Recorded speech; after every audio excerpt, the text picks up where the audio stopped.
Assalamualaikum warahmatullahi wabarakatuh. Salam dan bahagia. Selamat datang di media pembelajaran matematika pada materi pokok bahasan identitas trigonometri. Baiklah, pertama-tama di sini Bu Gurunya akan menyampaikan kompetensi dasar dan indikator yang harus dicapai.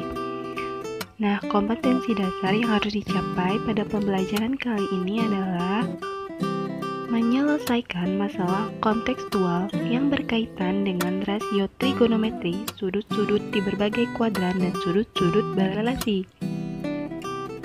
Lalu indikator yang harus dicapai pada pembelajaran kali ini menggunakan konsep identitas trigonometri dalam menyelesaikan masalah. Lalu menggunakan identitas trigonometri untuk membuktikan identitas trigonometri lainnya. Nah, di sini diilustrasikan sekumpulan siswa yang sedang kebingungan. Nah, mereka itu menanyakan, "Bu, apa itu identitas trigonometri?" Nah, pastinya kalian bertanya-tanya kan?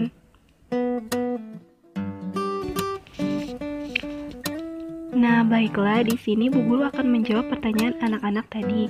Jadi, identitas trigonometri adalah rumus-rumus yang menghubungkan antara sin alfa, cos alfa, dan tan alfa. Selain itu, identitas trigonometri juga bisa diartikan sebagai bentuk persamaan trigonometri yang menghubungkan suatu perbandingan trigonometri dengan perbandingan trigonometri yang lainnya. Baiklah, tadi kan kalian sudah tahu pengertian dari identitas trigonometri. Nah, sekarang agar kalian lebih paham, mari perhatikan materi selanjutnya. Berikut ini rumus-rumus identitas trigonometri. Ada sin alfa sama dengan 1 per cos sekan alfa, lalu cos alfa sama dengan 1 per sekan alfa, dan tan alfa sama dengan 1 per kotangan alfa. Nah, kita bisa mengelompokkan ini sebagai identitas kebalikan. Lalu ada tan alfa sama dengan sin alfa per cos alfa, lalu kotangan alfa sama dengan cos alfa per sin alfa. Nah, kita bisa mengelompokkan ini sebagai identitas rasio. Lalu untuk rumus selanjutnya ada sin kuadrat alfa ditambah cos kuadrat alfa sama dengan 1, lalu tan kuadrat alfa ditambah 1 sama dengan sekan kuadrat alfa, dan kotangan kuadrat alfa ditambah 1 sama dengan kosekan kuadrat alfa. Kita bisa mengelompokkan ini sebagai identitas Pythagoras. Nah, kalian bisa menghafalnya ataupun mencatatnya. Hal ini untuk memudahkan dalam penyederhanaan persamaan trigonometri.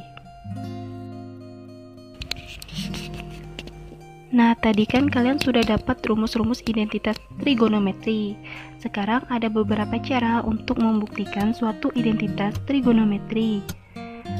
Yuk perhatikan penjelasannya. Nah, baiklah, untuk penjelasannya. Jadi, cara membuktikan suatu identitas trigonometri yaitu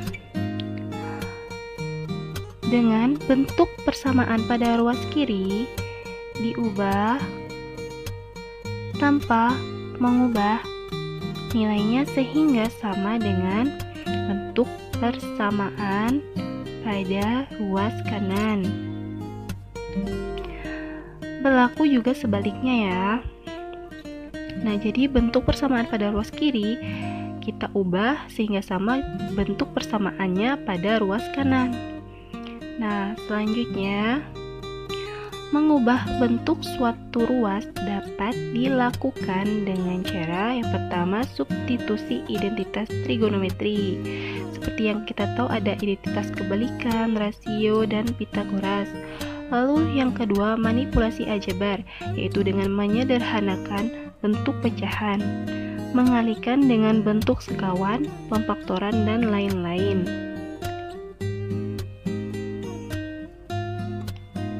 Kalian juga bisa menggunakan cara kalian sendiri, asalkan caranya baik dan benar ya.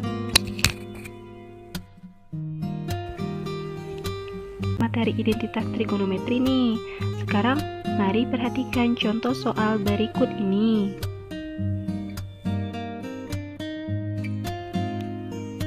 Nah, sekarang untuk contoh soal yang pertama. Di sini contoh soal yang pertama yaitu buktikan sin X cos X per kotangan X sama dengan sin X. Nah, untuk penyelesaiannya kita ambil ruas kiri. Kita lingkari yaitu ruas kiri, lalu kita masukkan. Nah, untuk penyebutnya kita ubah bentuk kotangan X menjadi cos X per sin X. Nah, sudah tahu kan bentuknya? Lalu kita bisa mengeliminasi cos X yang di atas itu dengan cos X yang di bawah. Lalu kita sederhanakan sehingga diperoleh sin kuadrat X, sehingga terbukti ruas kiri sama dengan ruas kanan. Nah, sekarang untuk contoh soal yang kedua yaitu buktikan tan X per sin X sekan X sama dengan 1. Nah, untuk penyelesaiannya kita ambil ruas kiri. Lalu kita tuliskan jadi tan X per sin X dikali 1 per cos X. Nah, penyebutnya untuk sekan X berubah menjadi 1 per cos X. Nah, pastinya sudah tahu itu merupakan sekan X. Kemudian untuk penyebutnya sin X dikali 1 per cos X itu merupakan tan X, sehingga tan X per tan X sama dengan 1, sehingga terbukti ruas kiri sama dengan ruas kanan. Nah, untuk contoh soal yang ketiga di sini kita punya soal yaitu buktikanlah cos alpha per 1 plus sin alpha sama dengan 1 min sin alpha per cos alpha. Untuk penyelesaian kali ini kita ambil ruas kanan, nah, yang dilingkari, lalu kita masukkan. Kemudian ini bisa kita kalikan dengan 1 plus sin alpha per 1 plus sin alpha. Ini tidak mengubah nilainya karena bernilai 1. Kemudian kita bisa menggunakan sifat A min B dikalikan dengan A plus B sama dengan A kuadrat min B kuadrat. Lalu perhatikan tanda panahnya sehingga berubah bentuk menjadi 1 min sin kuadrat alpha per cos alpha dikalikan dengan 1 plus sin alpha. Nah, cos kuadrat alpha ini merupakan sin kuadrat alpha plus cos kuadrat alpha sama dengan 1, sehingga kalian tahulah dari mana diperoleh cos kuadrat alpha.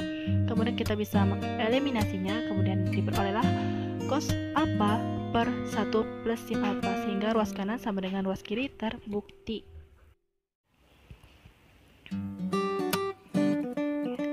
Baiklah, sekarang untuk contoh soal yang keempat. Di sini kita punya contoh soal yang keempat. Nah, untuk contoh soalnya yaitu buktikanlah 1 plus tan kuadrat alpha sama dengan sekan kuadrat alpha. Nah, untuk penyelesaiannya kan diketahui identitas trigonometri yaitu sin kuadrat alpha ditambah cos kuadrat alpha sama dengan 1. Nah, di sini kita akan membagi masing-masing ruas dengan cos kuadrat alpha. Perhatikan tanda panahnya. Kemudian kita akan memperoleh sin kuadrat alpha per cos kuadrat alpha ditambah cos kuadrat alpha per cos kuadrat alpha sama dengan 1 per cos kuadrat alpha.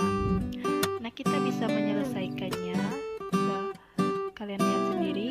Nah, sehingga kita bisa memperoleh 1 plus tan kuadrat alpha sama dengan sekan kuadrat alpha, sehingga terbukti ruas kiri sama dengan ruas kanan. Baiklah, sekarang kita lanjut ke contoh soal yang kelima. Nah, untuk contoh soal yang kelima, buktikanlah bahwa sekan pangkat 4 alpha min sekan kuadrat alpha sama dengan tan pangkat 4 alpha plus tan kuadrat alpha. Nah, untuk penyelesaiannya kita akan mengambil ruas kiri yaitu sekan pangkat 4 alpha min sekan kuadrat alpha. Nah, kita tuliskan. Kemudian bisa kalian lihat di sini selanjutnya sekan kuadrat alpha dikalikan sekan kuadrat alpha min 1.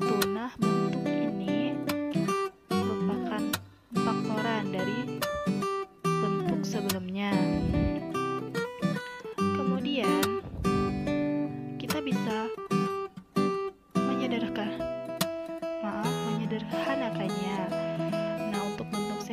kuadrat alfa min 1 itu kita ubah bentuknya menjadi tan kuadrat alfa. Sedangkan untuk yang secant kuadrat alfa itu berubah bentuk jadi 1 plus tan kuadrat alfa. Baiklah, sekarang sudah jelas dari mana asalnya, kemudian kita bisa mengkalikan silang dari 1 plus tan kuadrat alfa dikalikan tan kuadrat alfa sehingga diperoleh tan kuadrat alfa plus tan pangkat 4 alfa, sehingga untuk ruas kiri sama dengan ruas kanan terbukti.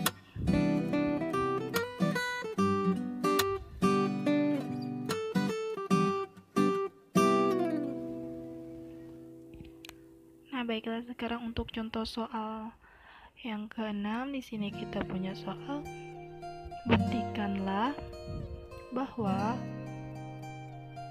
1 plus kotangan kuadrat alfa dikalikan 1 plus cos alfa lalu dikalikan lagi dengan 1 min cos alfa sama dengan 1. Nah, untuk penyelesaiannya kita ambil ruas kiri. Nah, itu ruas kirinya lalu kita tuliskan. Kemudian kita bisa mengalihkan silang atau bentuknya berubah karena adanya sifat A plus B dikali A min B sama dengan A kuadrat min B kuadrat. Kemudian kita sederhanakan menjadi 1 plus kotangan kuadrat alfa dikali sin kuadrat alfa. Nah, ini karena sin kuadrat alfa sama dengan 1 min cos kuadrat alfa. Kemudian selanjutnya diperoleh kosekan kuadrat alfa dikalikan sin kuadrat alfa. Nah, ini karena 1 plus kotangan kuadrat alfa sama dengan kosekan kuadrat alfa. Kemudian kita bisa menyederhanakannya lagi. Kosekan kuadrat alfa itu merupakan 1 plus sin kuadrat alfa, kemudian kita kalikan dengan sin kuadrat alfa sehingga diperolehlah hasil sin kuadrat alfa per sin kuadrat alfa itu merupakan 1.